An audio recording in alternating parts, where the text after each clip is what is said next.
Ketiga buku yang kusebut tadi bernama TBM Lentera Pustaka Teman. Pendirinya adalah bapak hebat yang sedang mengendarai mobake atau motor baca keliling. Aku mengenalnya Bapak Syarif. Setiap minggu selepas asar, Pak Syarif akan mengelilingi kampung untuk mempermudah akses baca di sana, teman. Sebelum aku bertemu banyak buku di TBM ini, aku sering meminjam buku temanku yang sering temanku bawa kalau bermain. Dari situlah aku merasa, kok baca buku itu seru banget ya? Dan aku semakin suka membaca. Sekarang aku tidak perlu bingung lagi mau mencari sumber buku bacaan, karena aku bisa menemukan semua buku bacaan yang bagus-bagus. Perjalanan Bapak Syarif membuat TBM tidaklah mudah, teman. Banyak tantangan dan masalah yang dihadapi, karena tidak semua orang-orang suka membaca buku.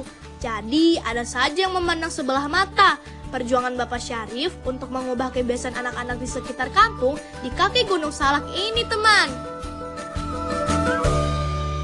Mau jadi belajar tekun membaca, mau jadi guru yang selalu membaca. Mulailah dengan gemar membaca. Biasanya sebelum memulai membaca buku, kegiatan kami mulai dengan bernyanyi dan mendengar nasihat Bapak Syarif.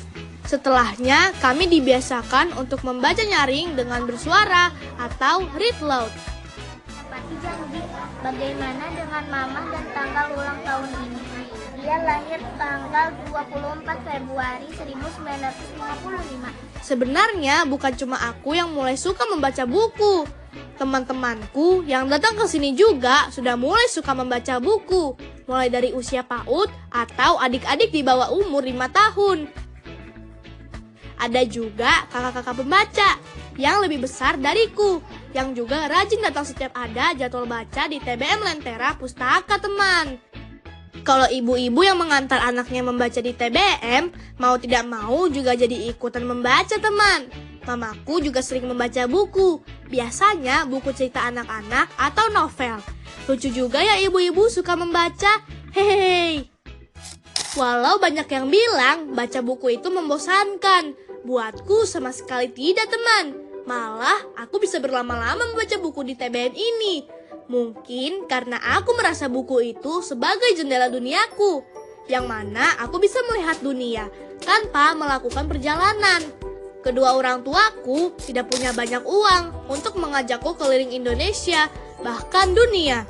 Tapi aku tetap bisa tahu seperti apa dunia itu, ya lewat membaca buku. Buatku, tidak ada tempat belajar dan bermain yang lebih seru dari tempat senyaman ini.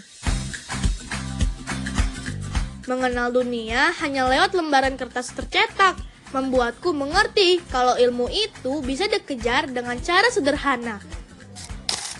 Pengabdian sunyi Bapak Syarif membuatku tidak berhenti berterima kasih dan bersyukur menemukan tempat seperti ini. Tidak ada alasan tidak bisa pintar kalau kita juga mau berusaha melangkah, mencari dan percaya kalau kita bisa menemukan surga, tempat di mana kamu bisa menemukan ilmu di sana. Dan aku memilih di sini.